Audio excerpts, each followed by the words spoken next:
நம்முடைய பிதாவாகிய தேவனாலும் கர்த்தராகிய இயேசு கிறிஸ்துவினால் உங்களுக்கு கிருபையும் சமாதானம் பெறுவதாக. நாளிலும் கூட நமக்கு ஜீவனை தந்ததும் அல்லாமல் தயை பாராட்டினார்களோ அவரை துதிக்கலாமா? ராஜா நீர் செய்த நன்மைகள். ராஜா நீர் செய்த நன்மைகள் என் திராணிக்கும் மேலானதே.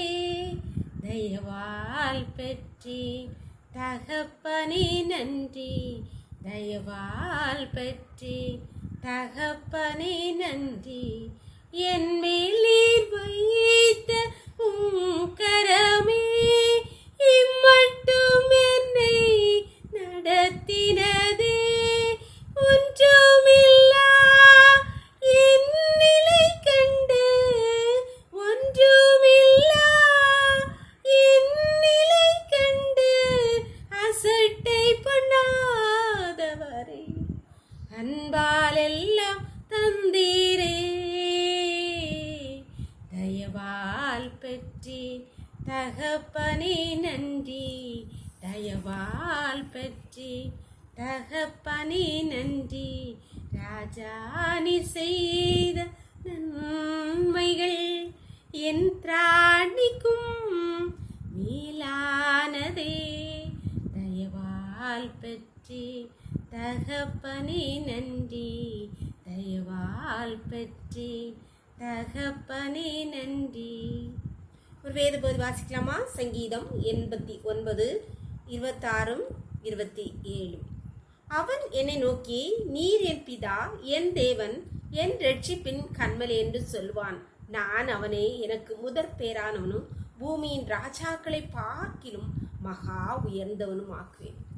இங்கே கர்த்தர் ஆண்டவர் சங்கீதக்காரனை தாவீதை பார்த்து சொல்கிறார், தாவீதை குறித்து சொல்கிறார். அவன் என்னை நோக்கி, நீர் என் பிதா என்பான், என் தேவன், என் ரட்சிப்பின் கன்மலை என்று சொல்வான். அப்பொழுது நான் அவனை என்ன செய்வேன்? அவனை முதற் பலனும் பூமியின் ராஜாக்களை பார்க்கிலும் மகா உயர்ந்தவருமாக்குவேன் சொல்கிறார். இந்த தாவீது அவன் பெற்றோர்களால் எல்லாராலும் ஒதுக்கப்பட்ட போது கர்த்தரை மாத்திரமே அவன் சார்ந்துறான். அவரை தான் அப்பான்னு கூப்பிட்டான். அப்படி நம்ம இன்னைக்கு நமக்கும் அவர் தான் தகப்பன். அப்பான்னு கூப்பிட்டு என்ன காரியத்துக்கு ஓடி போனாலும் அவர் அதில் ரொம்ப பிரியப்படுகிறார். ஆண்டவர் கண்மலை இரட்சகர் என்று சொல்வதை கொடுத்து நம்ம அப்பான்னு கூப்பிட்றத அவர் ரொம்ப விரும்புகிறார். அன்பான தேவனுடைய பிள்ளைகளே, உங்கள் பரம தகப்பன் அவர் தான். நம்ம எல்லாருக்கும் முதற் பேரானவர் அவர் தான்.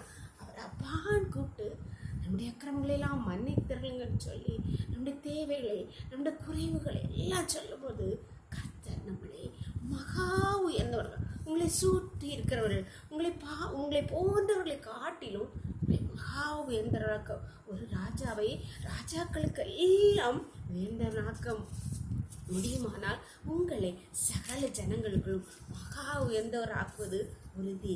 எப்பொழுது நீங்கள் அவரை அப்பாவாக கொண்டிருப்பவர், அவருக்கு நீங்கள் பிள்ளைகளாக இருக்கும்போது, ஒருவருக்கு பிள்ளைகளாக இருந்தால் மட்டுமே நாம் அவரை அப்பான்னு கூப்பிட முடியும். அந்த தகுதியை பெற்றிருக்கிறோம். நம்ம அப்பான்னு கூப்பிடத்தக்க புத்திர சுயத்தை அவையை தந்திருக்கிறார். ஆனால் அதற்கு நம் பாத்திரராக நம்மளை மாற்றிவிட்டு நம்ம அவருக்கு சொந்த பிள்ளைகளாக ஒப்பு கொடுக்கணும். அப்பொழுது அவரை நம்மளை சுற்றி இருக்கிற எல்லாரை காட்டிலும் மகா உயர்ந்தவராக்குவார்.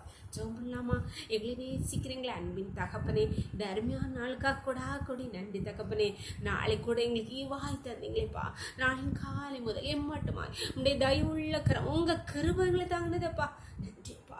இப்பொழுது கர்த்தாவே, தங்கள் வாழ்க்கையில் இந்த உலகத்தின் மனிதர்களால், உட்பெற்றோர்களால், உடன்பிறப்புகளால், உற்றார்களால், தங்கள் நண்பர்களால் கைவிடப்பட்டு உம்மை நோக்கி அப்பான் கூப்பிடுகிற ஒவ்வொரு பிள்ளைகளுக்கும் நீர் இறங்குவீராக கர்த்தாவே. அவர்களை சூழ்ந்திருக்க ஒவ்வொருவருக்கும் மத்தியிலும் கர்த்தாவே நீர் அவர்களை மகா உயர்ந்தவர்களாக ஆக்குவீராக.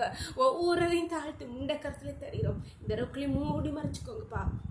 சகல துதியும் கனமும் வலமையும் பலனும் ஞானமும் தேவாதி தேவன் ஒருவருக்கே செலுத்துகிறோம். இயேசுவின் மூல ஜெபங்கள் நல்ல தந்தையே, ஆமென். God bless you. கர்த்தர் உங்களை ஆசீர்வதிப்பாராக. ஆமென்.